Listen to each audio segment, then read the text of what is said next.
मुगल शासक औरंगजेब को लेकर उठा विवाद लगातार बढ़ता जा रहा है। इस विवाद की लपटों में सोमवार रात सेंट्रल नागपुर झुलस गया। क्या एक सोची समझी साजिश थी? ये सवाल अब इसलिए उठ रहे हैं क्योंकि जहां विवाद हुआ वहां पत्थरों का ढेर मिला है। जब पत्थरबाजी शुरू हुई तो उसमें किसी को भी बख्शा नहीं गया। विश्व हिंदू परिषद और बजरंग दल के विरोध प्रदर्शन के बीच एक अफवाह फैली और हिंसा में दंगाइयों ने जमकर उत्पात मचाया। दर्जन गाड़ियां स्वाहा भी कर दी गई। स्थानीय लोगों का कहना है कि उपद्रवी घर के अंदर तक घुसे और तोड़फोड़ की, गाड़ियों को जला दिया गया। तो अब सवाल उठता है कि आखिर नागपुर में हुई हिंसा के लिए जिम्मेदार कौन? औरंगजेब को लेकर जारी तनाव की आड़ में क्या जानबूझकर चिंगारी को भड़काया गया है? इस पर सियासत गर्म है। शिवसेना और बीजेपी नेता इसे सुनियोजित साजिश बता रहे हैं। महाराष्ट्र के उप मुख्यमंत्री एकनाथ शिंदे ने कहा कि औरंगजेब का समर्थन करने वाले देशद्रोही हैं, उपद्रवियों को नहीं बख्शा जाएगा। आपको बता दें कि संभाजी नगर में औरंगजेब की कब्र हटाने को लेकर शुरू हुआ विवाद नागपुर हिंसा में बदल गया।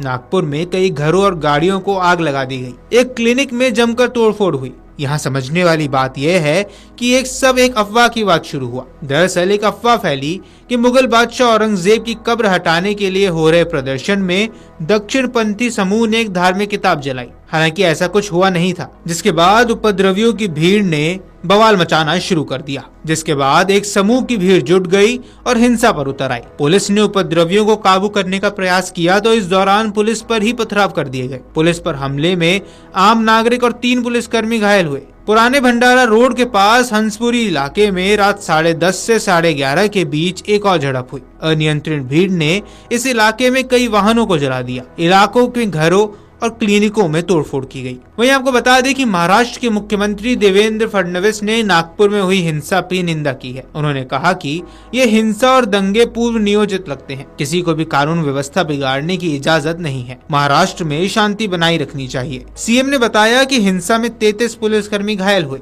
जिनमें से 3 डीसीपी स्तर के अधिकारी शामिल हैं और 12 दुपहिया वाहन क्षतिग्रस्त हुए हैं। नागपुर हिंसा पर विधानसभा में बोलते हुए महाराष्ट्र के सीएम देवेंद्र फडणवीस ने कहा, नागपुर में विश्व हिंदू परिषद और बजरंग दल ने विरोध प्रदर्शन किया। प्रदर्शन के बाद एक अफवाह फैलाई गई। शाम को अफवाह ने तूल पकड़ लिया, जिसमें ये कहा गया कि एक प्रतीकात्मक कब्र पर रखी गई चादर पर धार्मिक चिन्ह था। इसी अफवाह के कारण मामला गरमाया और हिंसा की घटना हुई। ये एक सुनियोजित हमला लगता है। किसी को भी कानून व्यवस्था अपने हाथ में लेने की इजाजत नहीं है। देवेंद्र फडणवीस ने खुलासा किया कि हिंसा स्थलों से पत्थरों से भरी एक ट्रॉली मिली है। वहीं कुछ खास घरों और संसाधनों को निशाना बनाया गया। एक डीसीपी पर कुल्हाड़ी से हमला किया गया। हम निश्चित रूप से कार्रवाई करेंगे और जिन्होंने कानून और व्यवस्था को अपने हाथों में लिया है उन्हें बख्शा नहीं जाएगा। पुलिस पर हमला बर्दाश्त नहीं किया जाएगा। नागपुर हिंसा में पुलिसकर्मियों को लगी चोट के बारे में बताते हुए उन्होंने कहा कि पुलिस पर हमले बर्दाश्त नहीं किए जाएंगे। हिंसा में शामिल लोगों के खिलाफ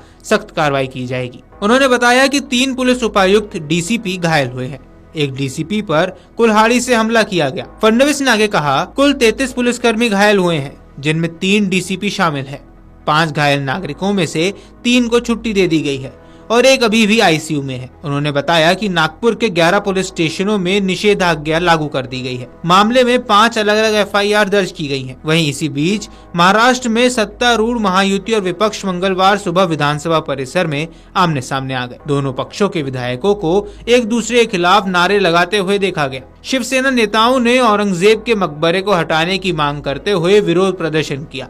वहीं विपक्ष ने दंगों के लिए सरकार को जिम्मेदार बताया। विपक्ष का कहना था कि महायुति सरकार के कुछ मंत्रियों के बयान के कारण महाराष्ट्र में ऐसी स्थिति बिगड़ रही है। हालांकि सत्तारूढ़ गठबंधन के विधायकों ने कुछ लोगों पर मुगल सम्राट औरंगजेब का महिमा मंडन करने का आरोप लगा दिया। सीएम देवेंद्र फडणवीस ने विधानसभा में कहा कि यह हिंसक घटना और दंगे पूर्व नियोजित प्रतीत होते हैं। महाराष्ट्र के उप मुख्यमंत्री एकनाथ शिंदे ने नागपुर हिंसा को सोची समझी साजिश करार दिया। उन्होंने कहा, समाजवादी पार्टी के विधायक अबू आजमी से मामले की शुरुआत हुई। इसके बाद यह मुद्दा बढ़ता चला गया। इसमें कोई दो राय नहीं है कि औरंगजेब ने हमारे मंदिरों को तोड़ा। ये इतिहास में दर्ज है। औरंगजेब के मुद्दे पर नागपुर में हिंसा नहीं होनी चाहिए थी, लेकिन हिंसा करने वालों को बख्शा नहीं जाएगा। उनके खिलाफ हम कड़ा एक्शन लेंगे। साजिश के तहत नागपुर में हिंसा हुई। इस दौरान घरों और गाड़ियों को पहचान कर टारगेट किया गया। ऐसा लग रहा है कि हिंसा का पूरा प्लान पहले से तैयार था। क्या साजिश के तहत नागपुर में हिंसा हुई? इस बात की आशंका एकनाथ शिंदे ही नहीं बल्कि कई अन्य लोग भी जता रहे हैं। वहीं पुलिस इस मामले में हर एंगल से जांच कर रही है।